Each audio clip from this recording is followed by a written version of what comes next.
Hello, my name is Kyle. I'm Matt. I'm Alex. I'm Rachel. It's Tony. And we are Pseudo Adults.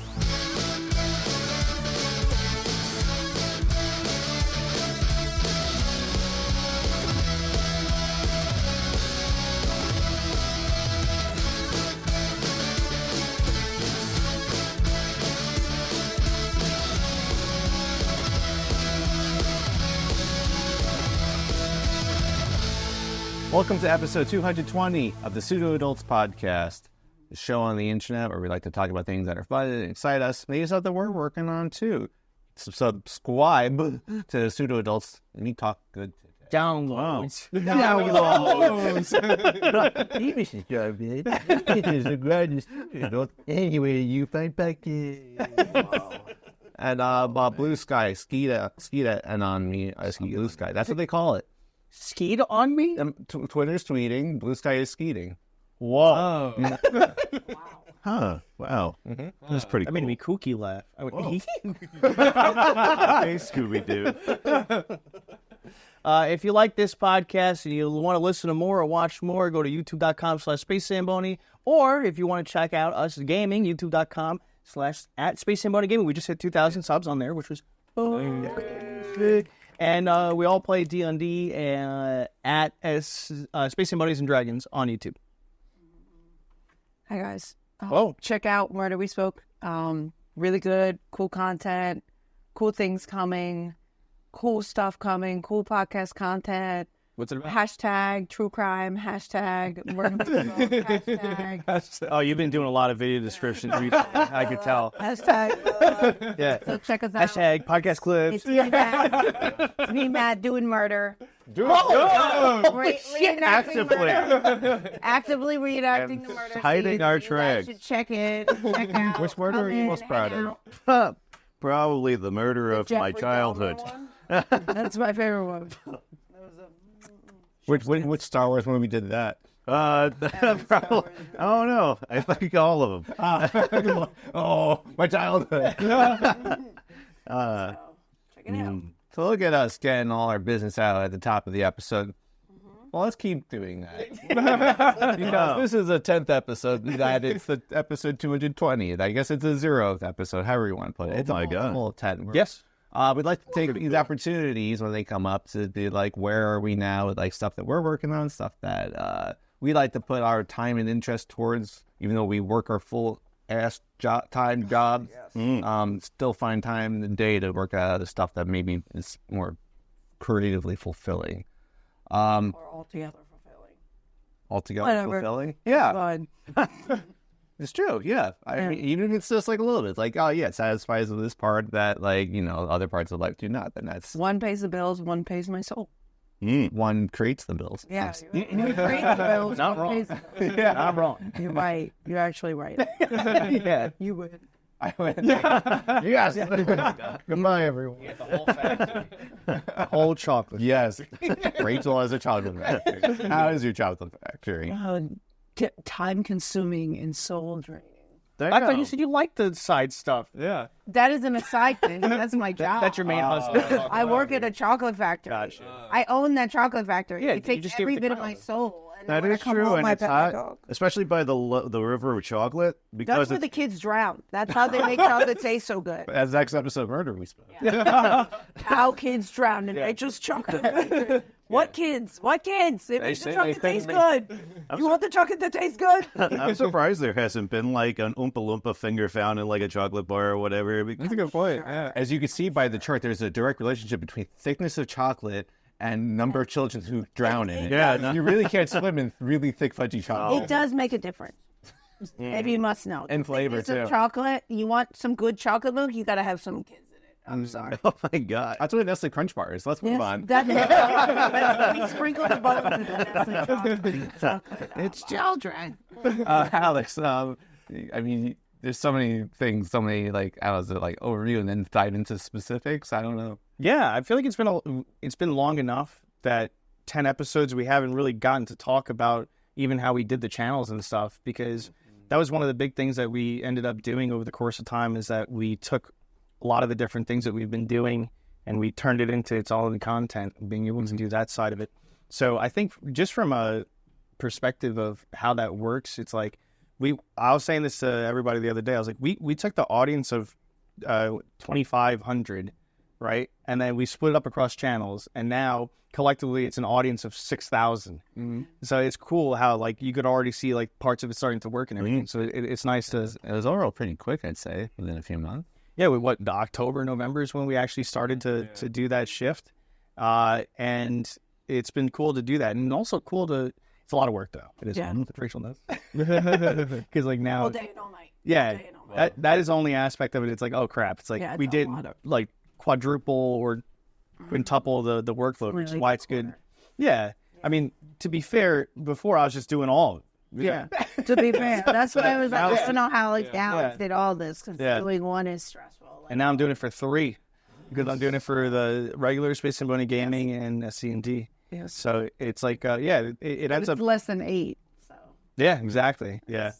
So yeah, but the daily shorts is what you really need to do it in general. So it's crazy that how much of a difference it actually makes and viewership it actually brings to the channel. And then also now you're bringing people in to watch your stuff, and it's actually that content. It's not like, okay, it's really figuring out the machine of YouTube. Like really, honestly, with the shorts, they're very fickle. And it's like very fickle. Like I'm like, what the hell is happening? Yeah, this past week I'm like, why is like it dropped from like 411 to like every channel. It happened to every channel. So it's something with YouTube. Yeah, that's why because literally like collectively like 500 something is usually same. Normally, and I'm getting like 10 a day, which makes no sense from 500 to 10. It's so stupid. But yeah, no, same thing happened to most of the channels this past week, or at least the beginning of the week. And then it picked back up. Yeah, it was like, but still, it's slowly picking up. Yeah, it's not like what it was. It still isn't like. I think our main the podcast channel has been consistent, but like all the other ones, it's like weird. I'm like, what the hell? It's so stupid. But yeah, it's figuring out a lot of that, and then we're working on a lot of other things. We've been doing the magazine. We've been doing. I'm still working on the game stuff. Working on getting prepared for the May event, and there's a lot of stuff that goes into each aspect of it. So it's cool to be doing the magazine. Matt got to write.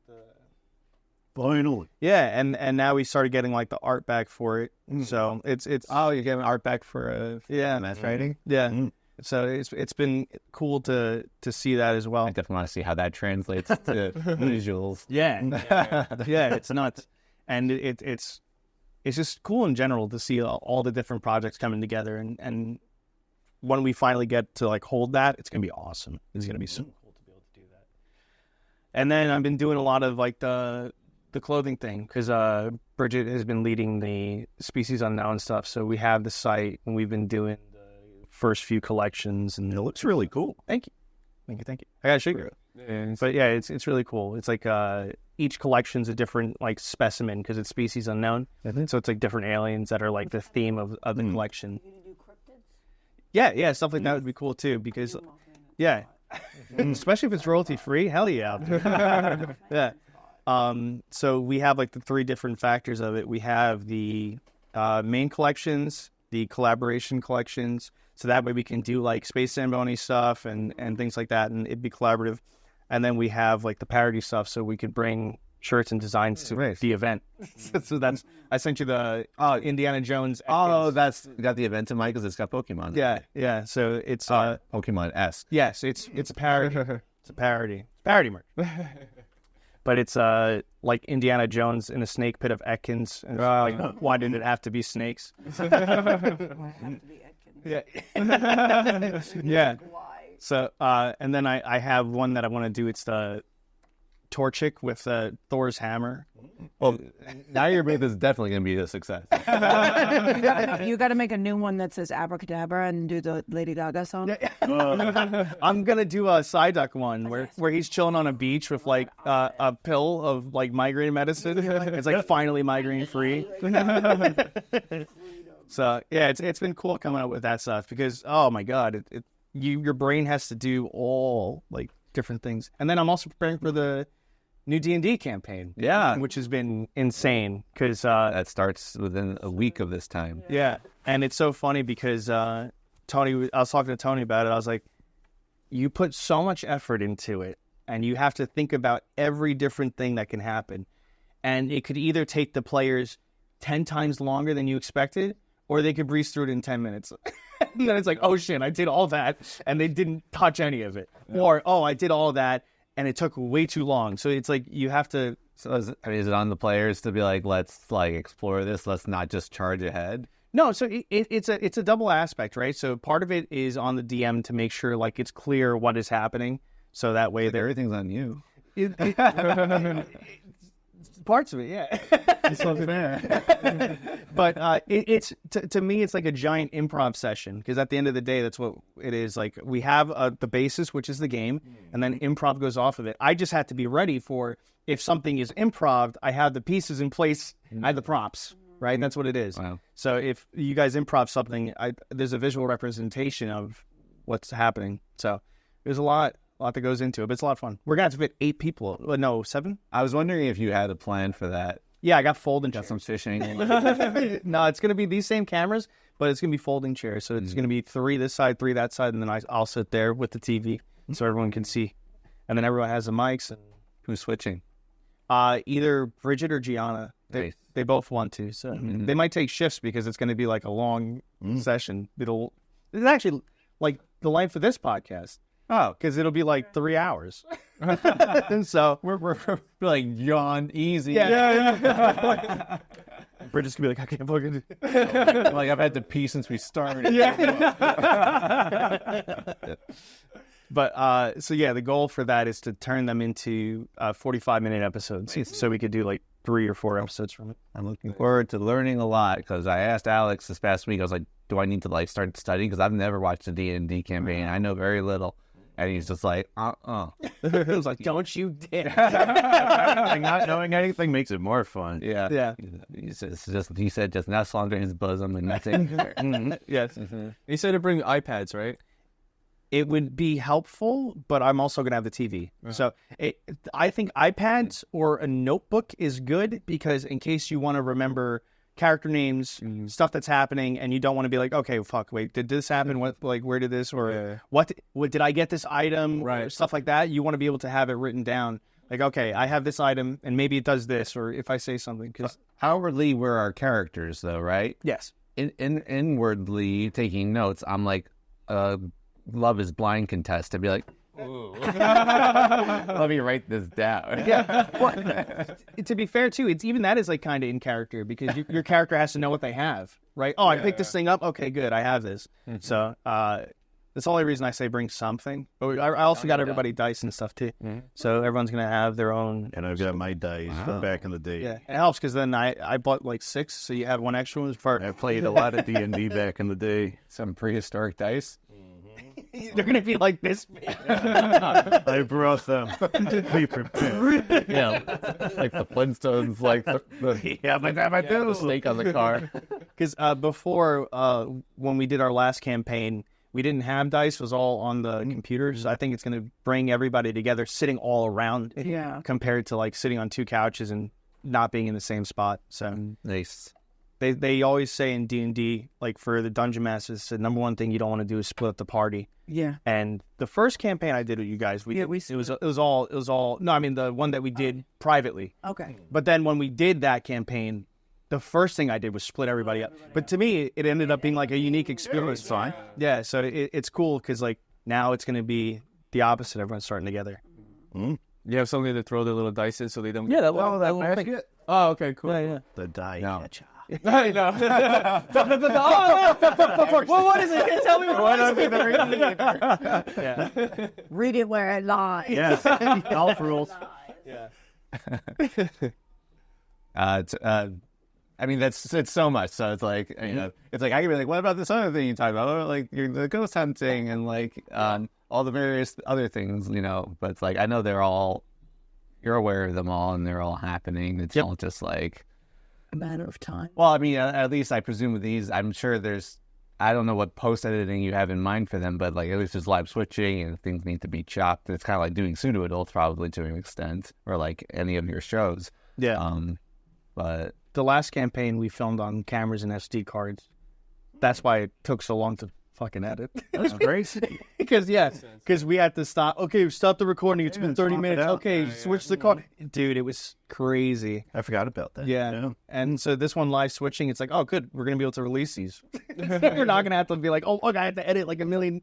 And also because we have the visual representation, everything, and I'm doing it in a different art style, I don't have to go in and be like, okay, now here's these cool renditions of everything.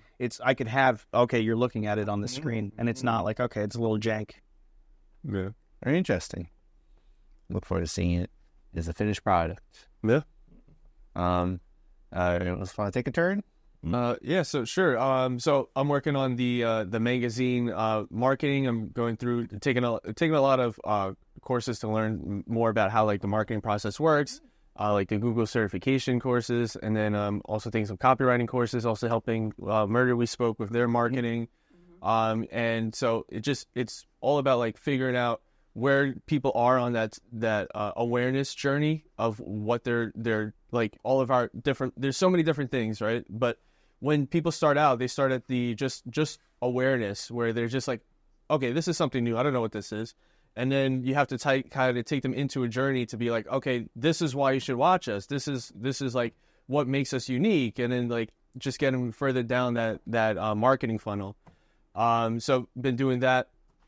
Also learning how to. So one of the things I've been doing too is on my rides to work, I will take the best winning copy that has existed. So like ones that made billions of dollars and stuff like that, and I'll handwrite them. Because one of the copywriters said that is one of the ways to become a really good marketer, is by looking at the work of someone else that did really well and physically writing it down. Because then what you start trying to do is you ingest all of that like subconsciously. And then, so that way when you present your work, you're going to have that same sort of feeling to it. And it's been very interesting because there was like old Volkswagen ads.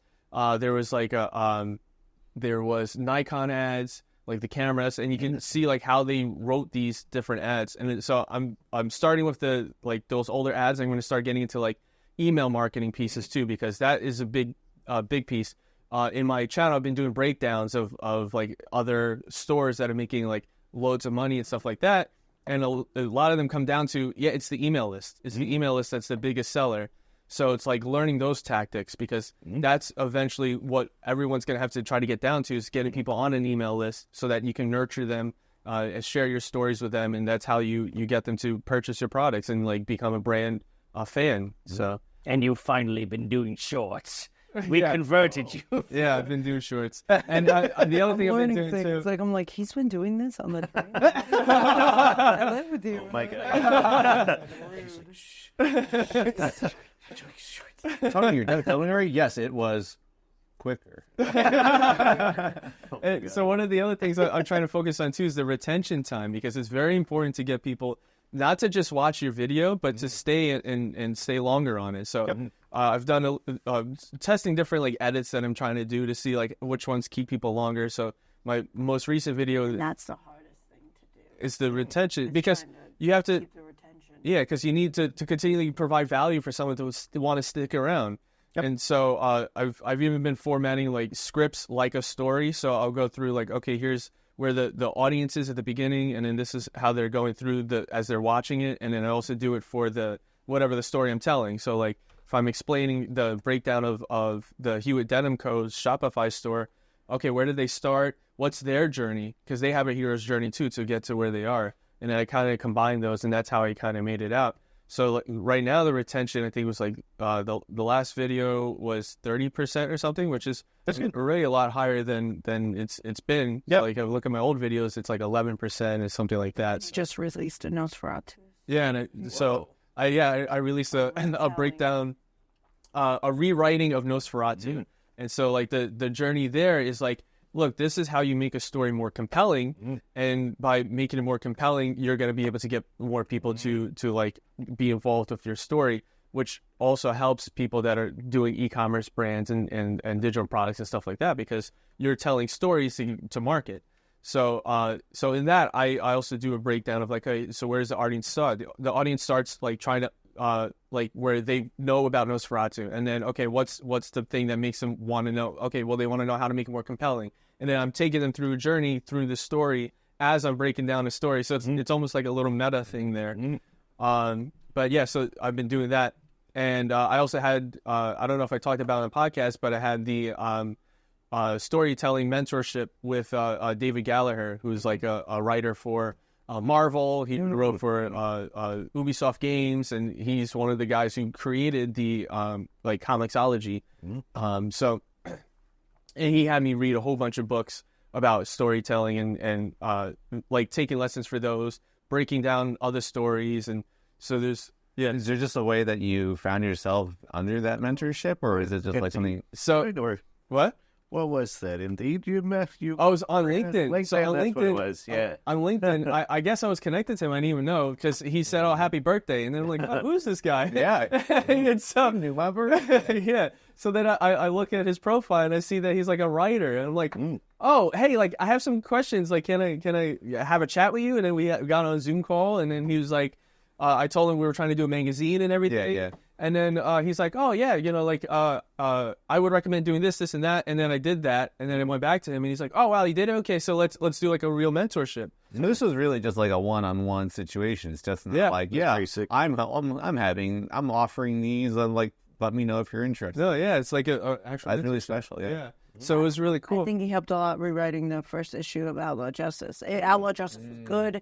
He reread it to make it like flow out like a smooth and the way they did it, I was like, oh. Yeah, because he was telling me like so it was a lot of interesting things to it, but he was basically saying he read my first draft and then he was like, okay, well actually he read the completed version because I was like, oh yeah, I already kind of like illustrated it. He's like, okay, yeah, so what I would recommend, let's try having you rewrite this like these first couple of pages. Using all the things you've learned. So like, okay, so I did that. And then he went in and he's like, okay, so he saw where there was gaps where he said I wasn't being as descriptive. Dynamic with descriptive dynamic, like emotional with the scenes. And I was, because when we were talking about it, I was like, oh yeah, because the artist is drawing it. And he's like, yeah, but you want to put it there so that the artist knows the emotion that he has to draw. I was like, oh, okay. And the art came out like. Oh yeah, the art came out like the art came out like 10 times better than what it did the last time. Yeah, it's like it's beautiful. Yeah, so like, wow, okay. So it does make a difference. So what was I saying? So basically, all these different tricks that I learned from all these other books and things, courses he had me go through, actually did help me create like a better version of it, and so. That's why sometimes when I go through your guys' stuff, I'll like say certain things. It's because it's the things that I learned from him, but yeah, I just think like it definitely makes a better experience, and it's also interesting because in one of the books that he had me read, it was the guy who worked under Joseph Campbell who came up with the hero's journey, and so he wrote this whole thing about how our psyche is involved with like every story that's told. And it was something that I already was like mentioning in some of my older YouTube content, but he goes further into it and explains like all these things that Carl Jung mentions is representing all these stories. So like you'll have a character who's on one side of a polarity, and then throughout the story he'll swing to the other side, but then find things happen that causes him to regress back to try to get more into the middle of the polarity. So, like, if someone's a loner, there's a loner character, gets into a community, then he's resisting the community at first, then he works with the community, but then at the end of the story, he's like, he still works with the community, but he still has a little bit of the loner thing, yeah. And or it's the opposite side, where there's, like, someone who's repressed and, like, they're already so ingrained in the community, and they got to become an individual, and it's the opposite story.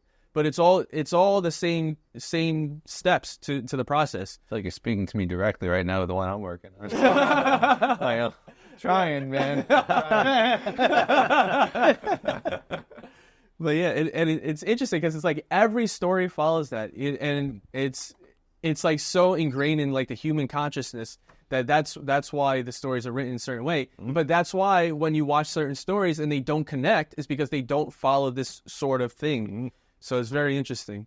Or because they're too artsy, like Little Things or whatever that movie was with Emma Stone. Oh yeah. Oh, the one where she's having sex with everybody? Yeah. And she's a baby with a full-grown woman with a baby brain. Yep. Yeah. Jeez. And it's her developing into a whole woman. What was the comparison? I'm sorry. No, I'm just saying, like, sometimes stories could just be too art. Poor Things. That's what it was. Or I saw the TV Club. Oh, It's yeah. like, it's a really good story, but hidden behind a lot of crap. It was like, it dulls the movie. It's artsy. But it's too artsy. You have to have the artsy brain turn on. Oh, Or cinematic art, I guess, more so. I guess. I don't know, man. Or that movie. Oh! Which one? We watched your Here, finger the movie Oh, Here. Here? Yeah. Here or here? Here. Here. That one, yeah. what was that one? The Tom Hanks. Oh. Oh, In the same room. Yeah. Yeah, so that's another one that's like... It actually so wasn't artsy. bad, We'll but get boy, to was it. it artsy. It's really artsy. Yeah, all right. We'll save it. We'll save it. But no, what's cool is like when we were growing up, a lot of what we were doing was watching shows and getting that pattern recognition too of like trying to see what makes a story. Like In cartoons, a lot of stuff that way. Exactly. It's like shortened for us and everything. So, like when I'm writing the Space Zamboni Fighting Dreams comic, I'm thinking of it like Digimon and Batman. So I follow the formula they have, where it's like you get in the growth of the characters, and it is more of a character-driven story than it is like plot driven. Yeah. But at the same time, it's like, okay, and now you fight this monster. So, it's like even. Oh my God, every Batman show, he finds a villain the first time. Yep. He loses the first time. He goes to his cave, and then he fights him and he wins. Yep, exactly. Yeah. a bunch of steroids and then he beats it. Well, if he's fighting Bane. Yeah. I know how to beat him. There we go. Hello, Chris. I'm going to need my stash again. No, That's every drug dealer's name. Hey, Chris. No, but yeah, what you're doing is really cool, and I watch your videos too, and I do like the way that you've formatted them as well. It's good, and even the shorts, the way that you're pulling them in and linking them back to the videos and stuff. You're doing a good job. It's posting shorts. At the top of the episode, somebody should be plugging his shorts on. Oh. You should be plugging Where this up. do people check it out? Oh, yeah. So you can check out my YouTube channel, Inner Warrior. That's where I'll do breakdowns of different digital product and e-commerce sites to show how they got to where they are, and then also breaking down stories to help you show how to make a more compelling story. Get me to the Shopify one. Yeah. It was funny because we're working with Shopify for our stuff, so Shopify's good. We got to get a Shopify sponsorship. Oh, mate. They're good. Shopify. Their affiliate program is pretty good, too. Yeah, they're good. The affiliate program is basically like however long they stay with Shopify. So, like, if you get someone to sign up with your link, Yeah, you get a like percentage. spaceinboy.com/Shopify. We're about to do that. No, because their site is good. It's a little complicated if you don't know like the code and back end stuff. Yeah, and they also have the competitor, which we're going to be doing with the murder we spoke is I think it's called Equid. It's like it's a very similar to Shopify, but it's free for the first 10 products. So that you can test things out. Yeah. And then, like, if you wanted to migrate, you could. But if you don't have to, you don't have to. Yeah, Shopify, I use another creator's code, so I got a really good discount. So you get help a hit with the affiliate. Yeah. My back. You can tell who my back end person is. Yeah. No, it's cool because we'll be able to see the different platforms. And what I works haven't been and able what to do that. Yeah. Before we had our friend looking into, I think we talked about it, but Pietra as a service. Have you seen Pietra? No, is that the one where it sounds familiar? It's like white label stuff. Yeah. So it's a lot. They have like a print on demand service too, and we're like, all right, well, we want to do something like that's not printful. We want to work with another service, and he's like, got you, dude. Pietra, they're gonna let you do all this stuff, and all right, well, cool. So we'll move eventually to Pietra, and then Bridget, when she took over the merchandise stuff, she goes, okay, I looked into their print on demand. And we're like, all right, cool. What do they use? It was like, Printful. I'm like, you son of a bitch. And the pricing was like right there on the website. Yeah. It's like, oh, it's just right, so right there. Yeah, because he's like, I got to have a meeting with them to figure out the pricing. Click. It's so funny, dude. And I actually was looking at different what do you call it, print on demand services, and everybody says that Printful is like the highest quality one. It's the best one to use. Yeah, so. and then if you're using other ones like the Amazon Marketplace or Etsy and stuff, it doesn't matter because that's just hosted on their site. It's a completely different game. Yeah. So. Yeah, they're nuts with their merch stuff. Yeah. Any comic books that you guys are like actively writing right now, or like issues, like what issue are you up to of like which different comics? So Alla Justice, I'm having it be re-illustrated with the new script, and then I'm probably gonna start rewriting from issue, because I have issue 4 all the way to like something already, but I'm gonna have to start rewriting them to the ones that aren't drawn. Yeah, exactly. Yeah, yep. Just rewrite those. Okay, So it's like doing another draft. yeah. Okay. 4 till infinity. 4 until You're like 4 for 90. I'm trying to remember where I left off. That's why I think I did 4 to. I mean, you'll have to say. The Dragon Ball. There's a lot. Yeah. So 272. Yeah. Got it. Yeah. I think I want most of my stories to have an end. I love the serialization of things that like keep going. It's cool and fun. I want it to end. Dang. There's certain stories that are better when they have an ending. Matt, I just feel What? like never end. yeah. I don't know. Right now, I'm on the second half of my first issue. That's the word for it. I don't know, whatever. I want mine to just be stupid and kind of like break fourth wally like Deadpool. Yeah, no, I think it depends on the story. Yeah. It's like some stories they'll never end. You'd never end. It'll be like a Goosebumps. No, that's good. Like it's good to have stories like that too. But like to me, like the Space Zamboni one obviously has an ending. It's wherever the game picks up. Mm. The Beyond Average, that can be more of like, oh, it doesn't really matter if you keep going. But like the Your Choice, Life After Forever, and like all these other, Life After Forever has an end, which is funny because the name is Forever. Obviously, Yeah. all of our comics are ending 2032. Because the asteroid. Yeah. Yeah. So, that's spoiler alert. The way I think of it too is like, even with Allied Justice, there's gonna be certain moments where it can end, and then if I have a story, because the thing is, you want to write a story as long as you have a why, like a reason for the story to exist. Yeah. Exactly. So if because I have a specific like the story arc that we have, I'm following that story arc, and then when that story arc ends, if I could come up with a reason to have a continuation, I'll continue it. If not, then I'll move on to a different story. So, but yeah, it's very interesting because you have the Japanese market where a lot of things end, like really good things like Full Metal Alchemist and stuff. But then you also have other things like Dragon Ball that continue on. One Piece forever. And One Piece, yeah, and stuff like that. Which is cool. That's why I like that My Hero Academia actually had an ending, even though they're doing the Vigilante one, which is like separate. I'm so glad that My Hero had an ending, or else it was going to be like, oh, okay, where does this go? Where does it go? They gotta finish school eventually. Exactly. Yeah.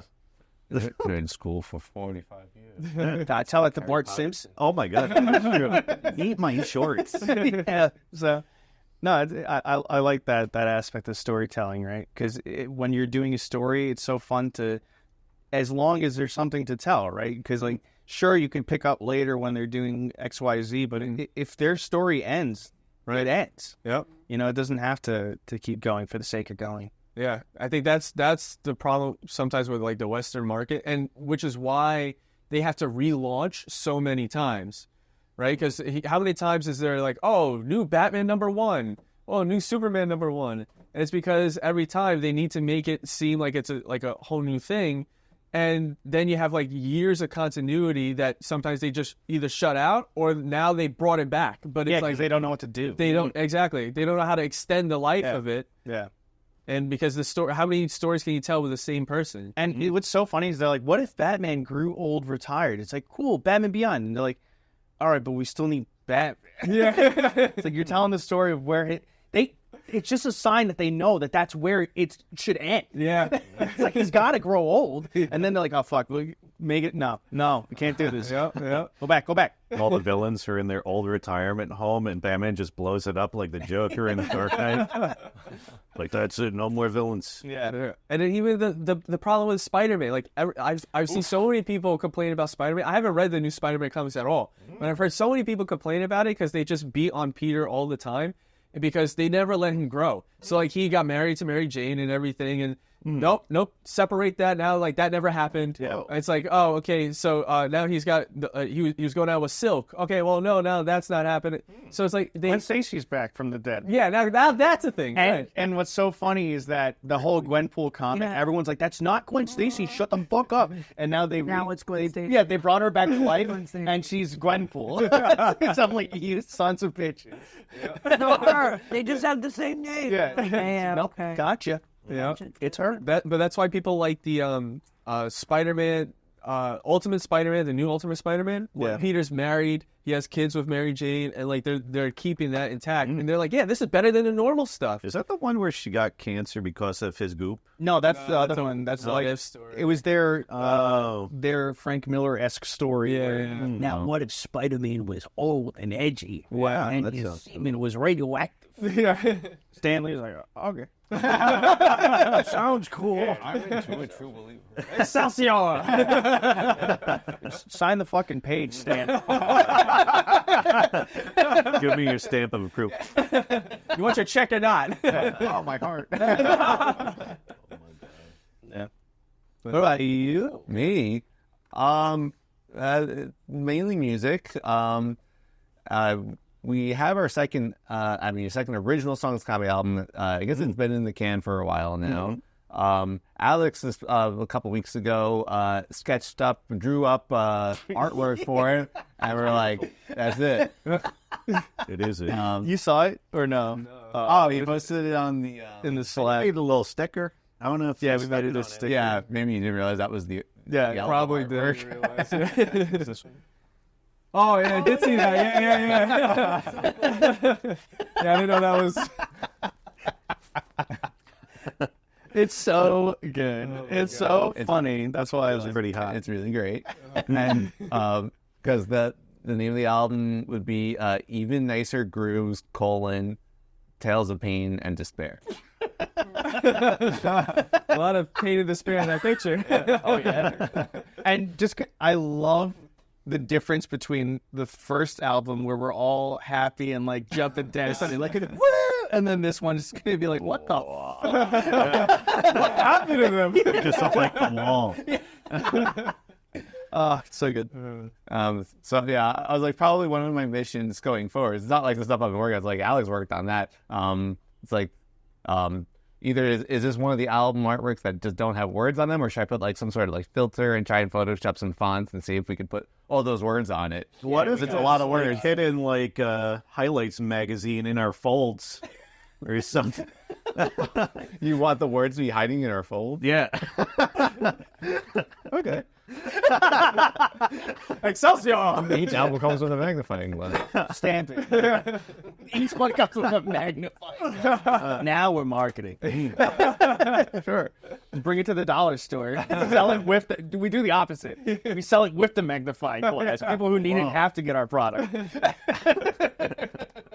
So as for some of your suggestions, reached out to like other podcasts, and I guess hopefully they're more or less on the back burner. Some people, it's like I basically said, it's like, oh, the style, the theme of the comedy is like it ranges from like fairly innocent to straight up like R-rated like humor basically. And like there was, I think only one person that just like ghosted me after I said that. And the other people were like, cool. And one's like, yeah, what was one of them? They drink different hard seltzers every episode, and they're like, it'd be great. So I mean, of course, it would be through Zoom or something because we all live out of state. But it's just like, I don't know. So it's like we have ideas of like how to just appear on other people's shows and just talk about stuff, talk about the music. And I don't know, it's like a thought is like, what if we were to go like open mic nights or something and like shock some people? I don't know. Or play the songs that are slightly less shocking. I don't know. So they're just ideas for now. But I guess we're hoping to release the album not too long from now, maybe in the next couple months. Hopefully by the time we do a next like episode was at 2:30. I mean, we'll be like, yeah, the album's out. Even Extra Groups calling Tales of Pain and Despair. Come up with a nice acronym for that. Yeah. So I mean, Just play the cup. Oh, at the next up, we're gonna go to the Witch's Brew. Why not? Actually, We just sing about baby shit while they're drinking their coffee. we'll play songs off the first album. Yeah. If they don't sing it before you go, like you need to audition to play it. Yeah, then that's on them. Yeah, Why don't they sample a completely different song? we're just like we're like we're a Dashboard Confessional cover band.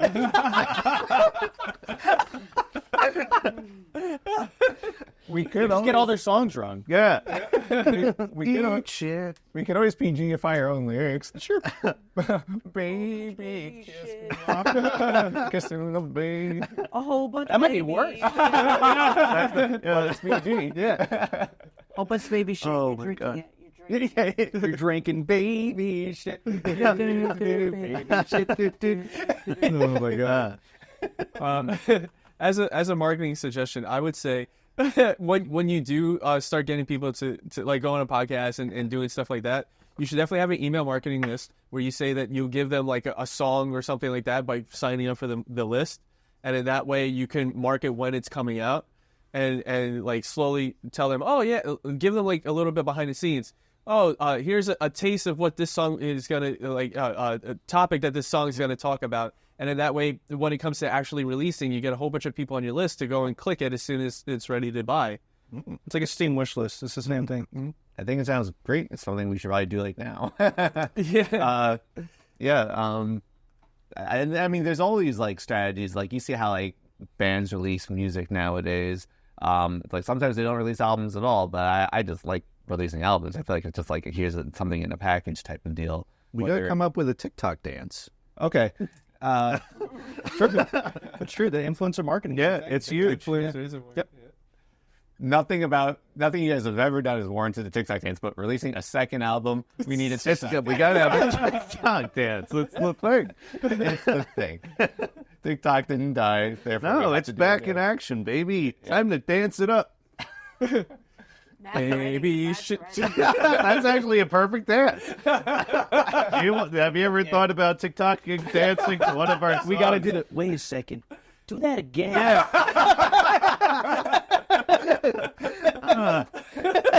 Again. We just captured lightning in the eye. Now, can you do it in Moynihan train terminal? Whoa. Really good Oh lighting. my god. Yeah. You see how people telling TikToks back there? Yes, I see. Oh my I'm like, god. and there's so many people there, like really. Like, They have the TikTok they're like, section. move. We'll see you over there. 8th Avenue Underground. Okay. But like people, besides the dances, I mean, when bands release new music, it's like they release like a track like every, I don't know, other week or something until like half the album's like kind of already been released. And then they'll just drop the whole thing. And then somehow those tracks they individually released, like, vanish into the album. Like, I don't know how they do that stuff. And we're using CD Baby for ours. I'm not sure if that's a CD Baby capability or not. Just like, I don't know. And yeah, if something like that would have to happen first, obviously, because it's like, sure, you're releasing to the wind, and who cares, who knows, and then you release the album anyway.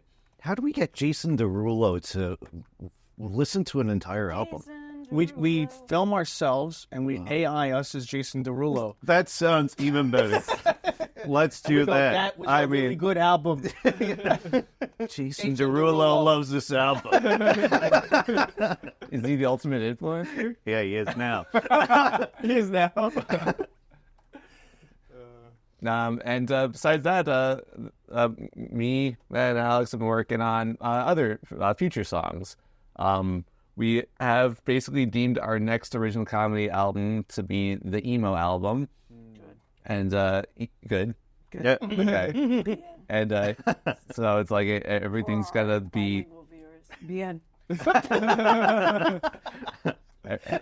Everything's gonna be thematically that way too. We have a couple songs that may or may not fit into the theme, so it's possible we are building up a separate album as well. But there's only like 2 songs I think don't fit the emo theme. But the songs that we're working on in no particular order, a song called I Needed That, a song called, everything's out of order. Actually, I think I have a folder. but there's Baby Tonight. There's Righteous Wolf, Troubled Past. There's help me out here. You guys know them. There's that one. No, there's Leprechaun. Yeah, Leprechaun. Light and Exercise. Song about Ozempic.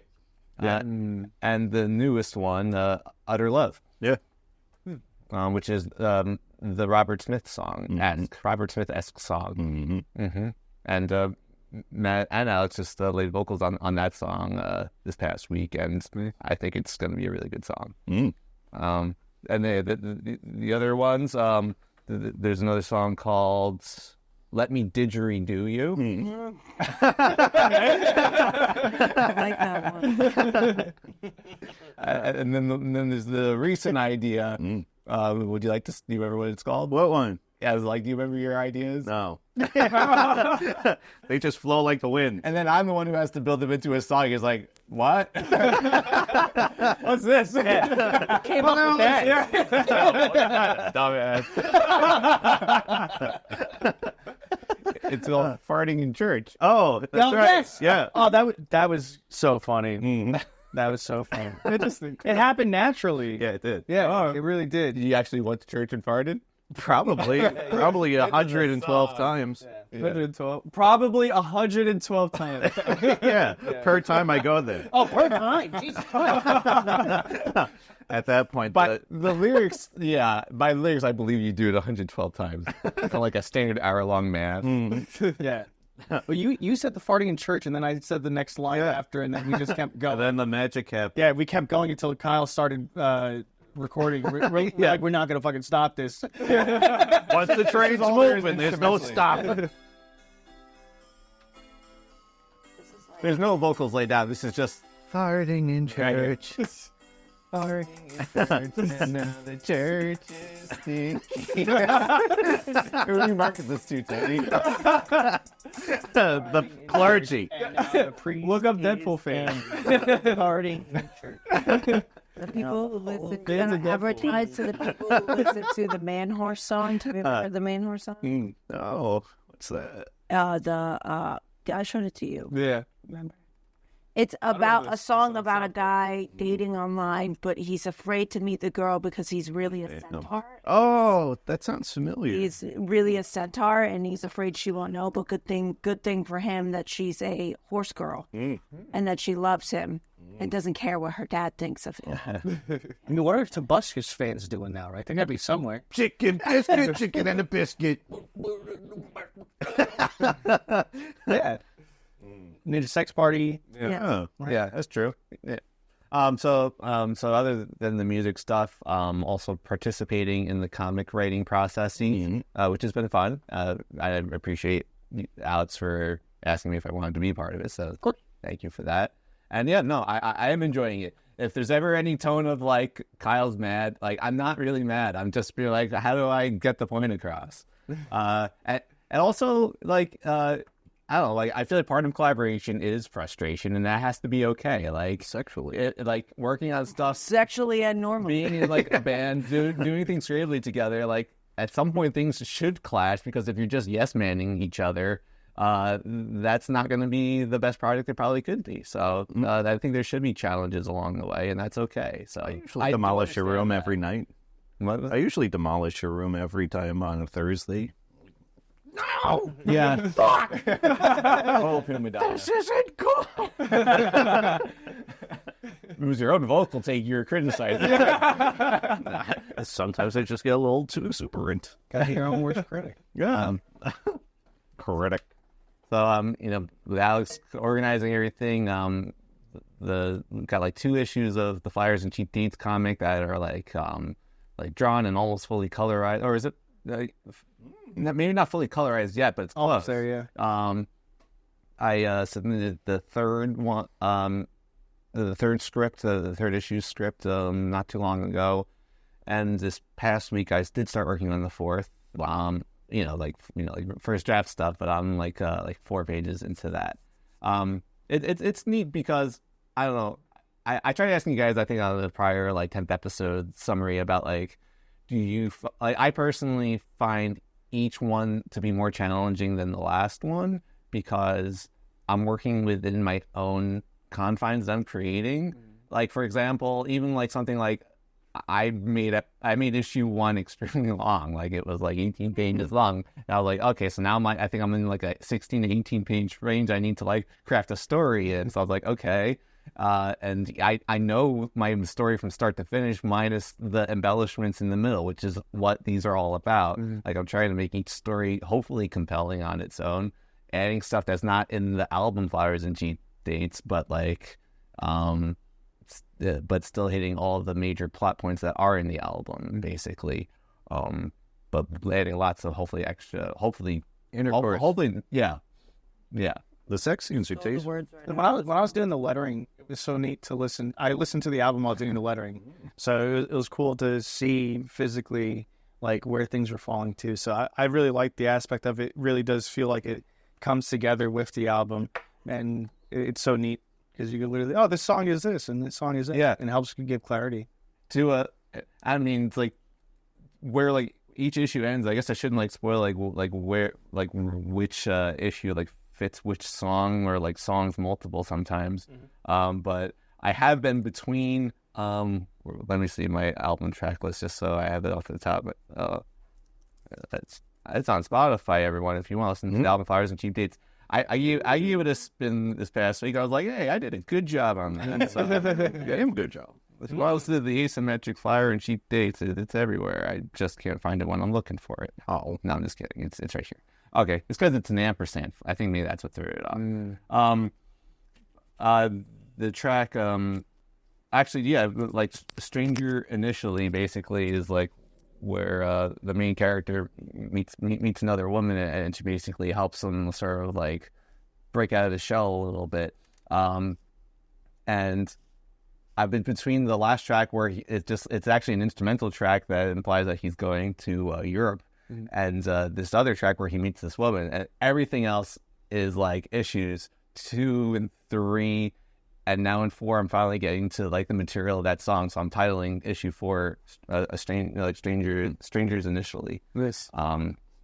Basically, and now I'm trying to figure out the challenge of like, how do I make this issue compelling when I feel like I'm back on the material that I started with, where it's like, yeah, it's going to be conversations.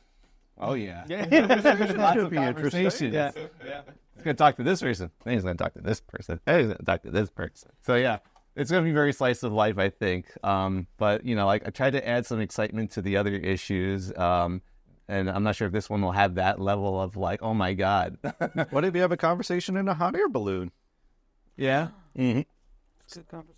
See, then you're worrying about what's going to happen. And sunrises. Ooh. In a hot air balloon. Well, There's your next. There's it was your next part of song. it to like try and like, oh, let's just not make it just like a conversation like in a void. Let's like, where are they?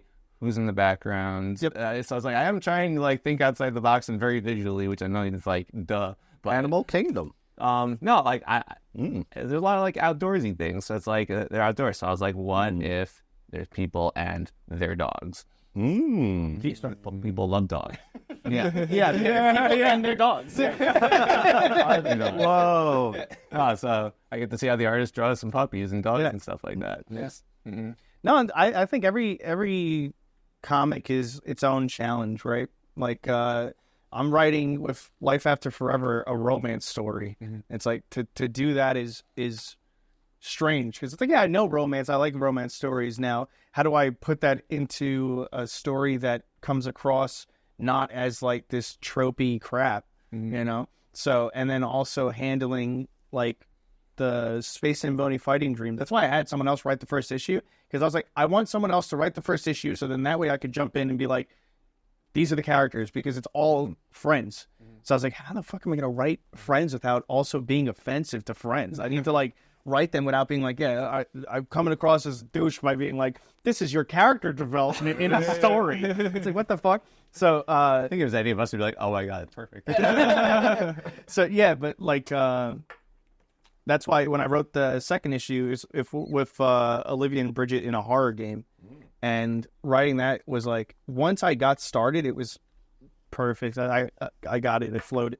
But I have to be in such a mind state for each one, because like That's why I try to listen to specific music when I'm writing to help set the tone of what I'm writing. Because if I'm doing Life After Forever, I listen to more like chill music or stuff like that. When I'm writing like Your Choice, which is also a horror story, I get like the Silent Hilly music and stuff like that. Because setting my brain in that mindset is the first thing I got to do, or else I'm going to just be sitting at a blank page the whole time. Yeah, I hear you. Yeah. If anyone's looked at like, I mean, not you guys, but like you guys, like if like the Google documents of like the scripts that I've been working on, I basically just like have like not word vomit. I'm being mean to myself, but I just have like all these thoughts and ideas about future things that will happen, and I'm figuring it out as it goes on. Like I was like, oh, I think I know how to introduce the title of the comic into the comic. At some point, I'd be like, why is the title of this? And I'm like, I'm going to explain it now. Like, there was something, an event that I didn't even know was going to be in this story when I started it. And now I've gotten to the point where like, oh, this is going to be like the biggest changing point of the entire story when I get to it. And I'm looking forward to figuring that out. But it's also going to be like, oh my God, how do I make it good? So it's like, it has been like a fun discovery process from the start. And like introducing new characters, and I know that every time you introduce characters, like like I got to make sure that I don't neglect them too long. They need their own story arc, even if they're not main characters. Give them something to do. So it's like I try to keep all these things in mind, because we talk about a lot of shows and movies and sometimes criticize them, and then you go and just do that yourself. It's just like just the what we call the armchair expert, whatever. So trying to do a decent job, even though it's obviously I'm a newbie to this. So but it's fine. It's a learning process too. The more to do, the better you get. And I think I like to think each one's better than the one before. But you just that's. I mean, I feel like that about music too. I'm always really excited about the newest thing. Even James Gunn feels that way. He's like, the first few episodes, command. That's not what I said. But he thinks everyone's better, right? He's like, maybe the first few are not the strongest thing, but it gets better as it goes. And so, it's. I feel that about Your Choice, like Your Choice. You have to feel your way through the characters. Big time. You're getting to know them while writing. Literally. So you're getting to know them when the audience is getting to know them.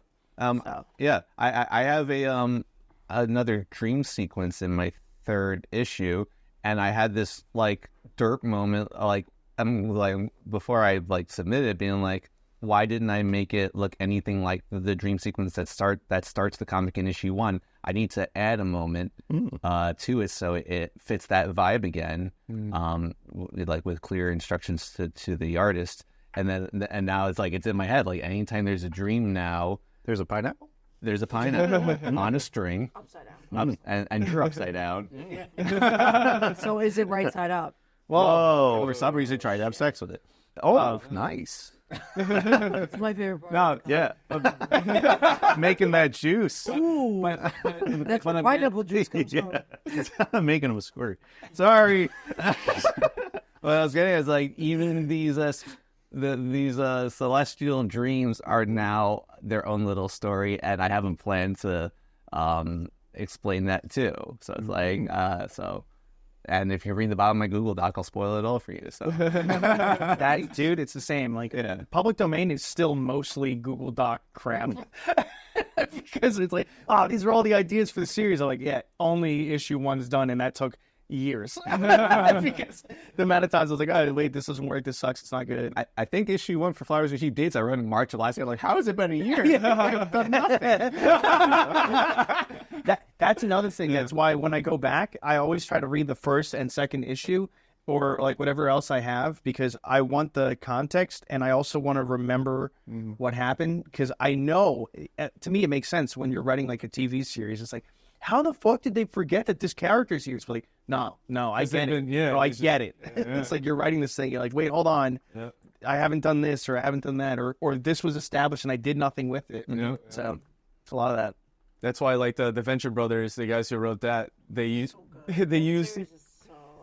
they would use like Wikipedia and fans to remember things. To Right, no, oh that's cool. yeah, we did that, and then We were watching The Arrow, and they'd be like, this guy from season 1. I'm like, how the fuck do you expect me to remember this guy from season 1? And I know that they didn't either. no, they did it. No way. Also, those shows have how many writers? Yeah, exactly. Yeah. A room of them. Yep. A rum. A room. A Roomba. Mm. So I mean, that's enough. That's basically my stuff. Cool. Well, how about anyone else? Rachel, Matt? On Murder We Spoke, we're currently filming soon again. We're trying out different formats of videos to try to keep the retention time from the beginning. We're shorts. We're working on Gothic for Good, which is I want to call it a subsidiary of Murder We Spoke, where... So I'm listening. Is someone's audio off? Uh-oh. Hello? Hello? No, it's not off. I think it might be because of the way it's on your sweater. Oh, it's being muffled. It's going... Oh, is it coming from a top? just her. Yeah, but like... Better? Yeah. Is that better? Okay. So we're working on like a subsidiary of Murder We Spoke, which is Gothic for Good, which is we're making clothing, and half of the proceeds go to a foundation. I don't have the exact name on me right now. That will help people who are victims of domestic violence. And they're our center for people affected or people who have been affected, like on the outside, like kids and like violence too. Also, like if anybody was like murdered or anything, they also help them, and they've been around since the like 80s, 70s, 80s, and they help like them recover and get their life back. So we're doing that on top of creating the new channel, new logo, new banner. When you try to get make your videos to have better retention, was it like, I don't know, did you calculate how long it takes someone to drop off? Yes. Say it's like after 7 minutes, do you just go, hey? No, you do that, but you look at the video and you look at where they drop off. You look at the video and you look at where they drop off and you go, what is wrong with this section that makes them like fall off? So like for us, we kind of realized that we need to move the beginning part to a little bit further in. Mm-hmm. We need to create like a intro, then that, because that will tell the person, oh, that's interesting, and they'll wait through the intro. Like if we just throw the intro up there, they're going to be like, oh, okay. And you know what I mean? You got to hook them like a fish. Yeah. And you got to reel them in. There's like a working formula. Yeah. Yeah, especially I feel like the true crime videos have a specific formula that thank God that we know that it works. Like there's a specific formula of stuff that people do. Like compared to all the other videos, like I would say like compared to the gaming channel, which would be harder because there's no set like layout for true crime. There's a pretty set formula for YouTube specifically. Maybe not so much for podcasts, but for YouTube, there's like the way they intro stuff or not at all. Like it's either two. You either don't have an intro or you have an intro or after the introduction. Like the way they format the pictures on the YouTube, the way they like it's if you look true crime and you just scroll down, it's all generally the same stuff. Thank God YouTube has a testing the cover photos so we can the thumbnails so we can see exactly what's working. Thank God. Sometimes YouTube has features that really help. Yeah. Sometimes I'm still getting used to the shorts like we talked about. The shorts are causing me problems. So currently I'm balancing. We have a whole list of things we have to do. Tony's my back end person. Again, I'll mention again. So we have a whole list of things that we have to kind of get started slowly. I think we're still in the marketing phase, so we're kind of testing things out. Are you saying that, have you done this yet? This is like also like behind the scenes stuff, but like for the people like myself who don't know how to make a YouTube short, especially make a decent one. I'm working on it. It's a work in progress? Yeah, I'm making a document. I'm probably going to finish it today because it's really just taking pictures and I'm good at, like at work, I'm very good at making directions on how to get to things on websites. So this is gonna be like my forte is making like a document. It's quite easy. Personally, I pay for the membership for it just because we put out a specific amount of videos where it's necessary to do that because you can only upload a specific amount of videos minutes onto the channel where it gives you like 40, 50 clips, but you would just have to go through them and make sure they're good. Yeah, because sometimes they're crap. Yeah, sometimes they're crap, but they judge them based on like the score level of how good they are. Like they're like 90%, but some of them aren't. It really, yeah, dude. Because like for us, even especially SD&D, bro, because they'll have a top clip and it'll just be us like, this is Space Symphony of Dragons. Welcome. Yes. I'm like, what do you fucking mean? Who's gonna click this shit? What are you talking about? This is not engaging. And that's a top-rated clip. Like, to me. like, sold. Yeah. No, I think what would really be good for your channel as well is having like something. Look at like film theory and like game theory and stuff like that. Because they'll have like a story, like a quick description of it, be like, this is this and that, and then link to the video. Be like, this is the story of so and so, or describe part of the case and link to the video. I think it'd be really cool. Yeah, I gotta do that. I gotta figure out that. It just sucks that that's more editing. That's not actually like. Yeah, but those don't have to be as heavily edited as other ones. You just not as Depends, because you want someone to watch it. So sometimes you need to visually be appealing. If you just have the format, they're just gonna be like, oh, next. You have like a few seconds on a short to. I like putting like conversations that are either funny or like, for some reason, I can tell you they love specific ones. Like more like he killed 16 people. I was like, holy shit! Like these people love when you mention like how many people. You're a murder killed, channel. or, like, because or like specifically like we'll have funny moments, and if it's anything but that, it's like a viewership. Like I'm like, but it's part of the conversation. Sometimes I don't get people, but I'm working on it. I'm working on getting people. It's really just a trial and error with the shorts. Like you really like I could watch it on the app from YouTube that they give the creators to see which ones are working and which ones aren't, and then I play around and I delete some of the title or I delete some of the hashtags to see if that will generate it and push it out more. So I'll work on the document today. Can't promise it'll be done. It's gonna be done. I'm gonna hope it's gonna be done. I just know you'd mentioned it. Yeah, because I gotta do shorts for. I usually do like every other week. I do shorts for like 2 weeks worth of content or 3 weeks worth of content. I'm going to try to push for 3. Man, I have Live and Let Jive, our music live show related YouTube channel as well. And you know, it's like I think we have very fun material, albeit we are a less active channel than pretty much any of the other Space and Boney adjacent channels. Benefit for the shorts because if you don't have to pay for the it's like right, because it's like if naturally due to the material we're working with, we would make less like shorts and clips and stuff like that. So it's like that sounds like it could potentially be a match made and have it. You really laziness, not laziness. Pushing the shorts is like the most important thing as a YouTube channel now. It's like it's hard for people. Even I get sucked into it as a YouTube watcher, where I'll be like, I'm here for a video, and then I'm like, oh, that short looks really good, and it like funnels you into the shorts. And I get a majority of my subscribers from shorts, to be honest. Yeah, like I would say like half. No, that's really how it is for me too. It's the same thing. Right now, YouTube, for some reason, thinks I only want to watch Digimon videos where they play the whole game as the Digimon that eats poo. That's what it thinks I want to watch right now. So that's the rabbit hole I've been down. It's like, playing the game with only Numamon. I was like, click. You know, I realized that YouTube is very good at pointing it at people that like to watch it because I have my normal channel, like for myself, and then I have our channel. And when I switch back and forth, I'll get the shorts from our channel from the other one. So I'm like, they're aiming at the right people. So at least I know they're aiming at the right people. That's when you do the promotions, which is so, like the promotion stuff has been crazy to see how it works for every different channel. Because we're running it, we started for Food for Thoughts like 3 weeks now. And the growth for theirs compared to the growth for the gaming, so different. I was under the impression like, oh, okay, it's going to be like the same thing. It's going to be absolutely the fuck not.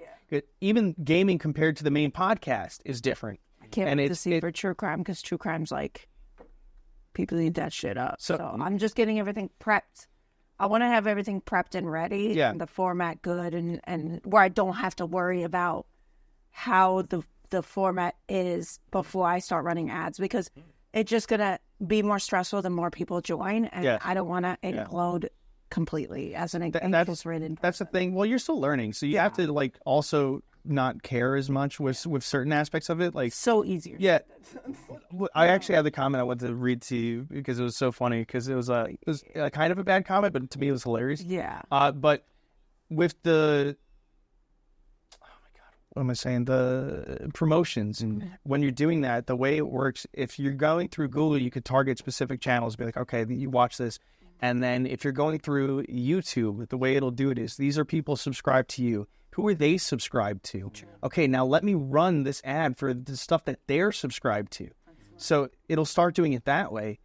That's why it's so important. Like, even for your channel, it's going to be good that you already started building that basis, right? Yeah. So, like, it makes sense when people are going to get the ads, it'll build up. For us, it makes sense. People who were already subscribed to the gaming stuff came to the other channel. So gaming, it worked out.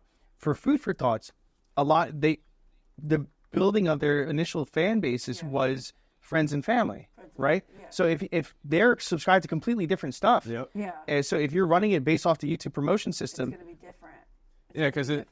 That's why the shorts. Focus. I think that you can actually now see your subscribers. So I'm like, oh my god, thank God, it's just on. Only if they have public. Yeah, I was like, oh, but a lot of it is not my family, and I'm not saying I don't. No, of course. No. You know what? The gaming channel. It's cool to see that it's not. A lot of our subscribers, Five Nights at Freddy's fans. Interesting. Just because in the trailer, our gaming trailer, we have us playing Five Nights at Freddy's. People love Five And Nights I at see Freddy's. all the like usernames, FNAF this, FNAF that. I'm like, well, that's neat. You can see like We're going to play Into the Pit or whatever it's called. Oh, I would love to play Into the Pit. Yes. It looks Is that the really new good. one Big that time. just like? Yeah, That's it's the one that, 2D horror. It's so neat. Yeah, it's crazy. Everything's so different. We played the chapter First 1. You gotta keep going. They actually People love fixed all Poppy's the Playtime, bugs too. in the newer one, and they also fixed the lore too. So they made it Whoa. like more fluent. I watched something on it this morning. No, that's cool. I like that. And The only thing I know is chapter 1 from when we played it. If I know it's popular, I hear about it. less than the hour to beat that first part. Yeah, and then the second and newest part, I think there's a third, and maybe this is the fourth part. I think. Yeah. Is more fluent. They fixed a lot of bugs that were going. I think this series, like you said, the difference between Poppy Playtime and Five Nights is Poppy Playtime has an end. Like there's a definite end to it. And right now, Five Nights at Freddy doesn't feel like there's a They're milking definite it. end. Like there's no end to it. They're Dragon Ball, baby. Yeah. I think the Secret of the Mimic game is going to be the new thing. But Hey, Dragon Ball had an ending, okay? It just took a very long time. They just are now Disneyfying and they had more stories to tell. They do. They have way more stuff. they have more money to make. Yeah. So this comment was, you guys must love it when you get to be the main squeeze for a date with your poly lover. Being like, we're the secondary person. So I said, yeah, when she lets us get out of the house, it's great. Yeah, we get a lot of we don't get as much negative comments anymore. At the very beginning we did. But because it's such a specific community and details are like what they love. Yes. Like these are people who like track down people. Like it gets like they're very nitpicky, like almost like OCD about the topic. Like Because a lot of them wrong, research ad nauseum and they know a lot. Like I was like, I have a day job, guys. Like I research this, but I also have a day job. Yes, but that's why I was saying you have to not. Don't look at the comments. If it's facts, sure. I try to go, thank you. I'll include it in my notes. Like I try 100%. to be nice about it. But you got to remember the amount of YouTube videos that us as a collective watch, and then think about how many videos we comment on. Yeah, none. Which is So good. more than likely, the people that are watching and enjoying it are not going to be the ones commenting. It's going to be the people that want to say some crap. It happens. And it's usually the shorts. And so that's better. I'm like, the shorts keep going and they live on forever. Yeah. But the videos, if somebody comments like that on the videos, I can handle it. But I don't want I don't want anybody else to see some people commenting on the shorts and giving me that activity. But it's fine. But it it is what it is. Yeah. So far, that's what we have going for us. Busy all the time. And you guys are doing great. Yeah. All of you. Yeah. Everybody's doing an awesome job. And if you want to see these people locally, they're going to be at the LITCG big show at Nassau Coliseum in May. I may or may not be getting a tattoo that day, so pop by, try to find it. Just chat you up while you getting tatted. I'm saving. I'm like, give me all your tattoos. Yeah, you come out like that leopard guy. The whole I've body. been painting my whole body. I'm like, You're like lubricated, looking like a slug the rest of the day with like that. oh, just vazzle me up, baby. Find me at this booth. I'll be diddy oiled up. I'll be Snail Girl. Mucus following me everywhere.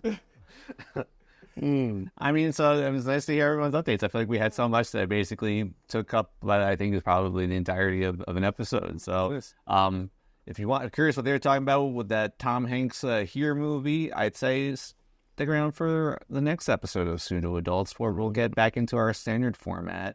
Things that we watch that we want to talk about and check out. Okay, so I hope you found this invigorating. It's like, it help you just, it's like, because hearing everyone talk about it is just like, I think it's exciting to like hear like stuff that you're passionate about. It's like Tony finding the marketing thing, is fascinating, and like, something that like he'll dive into in his own personal time, driving the most private of time. Like, how can I? But no, I think it's great. So thank you all for sharing, and thank you all for listening and watching, and however you're watching us in the format. And we'll catch you on the next episode, everyone. That was the. I'm back. Whoa. Reverse order. What happened? Yeah. That was at the Matt. Whoa, Back. Whoa, I'm Alex. Whoa, Rachel. Tony. Whoa. Kyle. We are Pseudo Adults. The ending, whoa, the ending, whoa.